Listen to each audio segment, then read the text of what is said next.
What's up, YouTube? So in this video, I'm going to be talking about Kyle Hamilton, safety out of Notre Dame.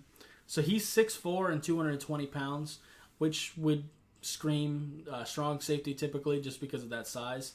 But he's a pretty damn good player. Some people are talking about him as like a top 5 pick. I would not take him there. Not that I don't like him, it's just that I just wouldn't take safety there.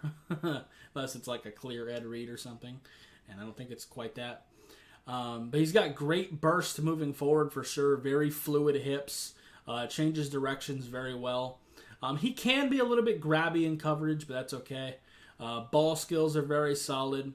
I'd say his range is really good, but I wouldn't necessarily say it's like that Ed Reed type level. And he also has a tendency to take some weird angles at times, but for the most part, that's pretty good. I definitely think he can give you some pretty good value blitzing as well. Very solid tackler when he makes contact. Very good instincts. He does still seem a little bit more like a strong safety, but I do think he can play free. He seems to be the one to make the calls on defense, which is great.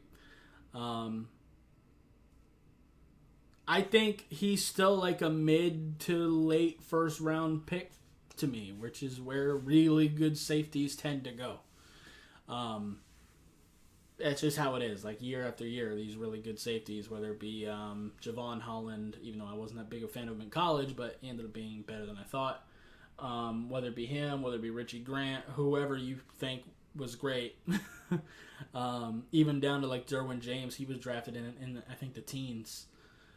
That's just where good safeties tend to go, is like midday 1 to like early 2nd round, and I think that's where he goes. But I do like him. I do think he's a very good player. That's just where safeties usually go.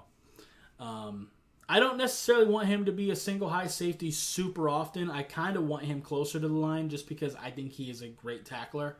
But I think in a cover 2 scheme, he'd be very good where he is only responsible for half the field. Like I said, I think he can play some single high. I just don't want him doing it all the time. So, yeah. Anyway, that's going to do it for this video. If you liked it, I appreciate you hitting that like button. If you have any questions or comments in the comments down below, subscribe if you haven't already, and I'll see you next time.